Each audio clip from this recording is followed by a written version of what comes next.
അവിടെ ചെന്നിട്ട് എന്നോട് വിളിക്കുമ്പോൾ ഇങ്ങനെ ഓർമ്മിപ്പിക്കും കേട്ടോ, എണ്ണയുണ്ടോടി, എണ്ണ അടിക്കണേ എന്നൊക്കെ എന്നോട് ഇങ്ങനെ പറയാറുണ്ട്. 2 ദിവസം ഇങ്ങനെ മടി പിടിച്ചിരുന്നു കേട്ടോ. ഇനി നാളെ പോകാം, മറ്റന്നാൾ പോകാം എന്നൊക്കെ വിചാരിച്ചിങ്ങനെ ഇരുന്നു. അപ്പം മോള് പറഞ്ഞു, എന്തിനാ അമ്മ ഇങ്ങനെ മടി പിടിച്ചിരിക്കുന്നത്, ബാ നമുക്ക് പോയിട്ട് വരാം എന്നൊക്കെ പറഞ്ഞു.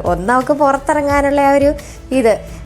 ഏട്ടനുണ്ടായിരുന്നപ്പോൾ അങ്ങനെ പുറത്ത് കൊണ്ടുപോകൽ, ഏട്ടൻ അല്ലാതെ കറങ്ങാനൊക്കെ കൊണ്ടുപോകും, അല്ലാതെ 2 വീലറിൽ എപ്പോഴും എടുത്തുകൊണ്ടൊന്നും പുറത്തൊന്നും സാധനം മേടിക്കാൻ പോകുമ്പോഴോ അങ്ങനെയൊന്നും അവരെ കൊണ്ടുപോകത്തില്ലല്ലോ.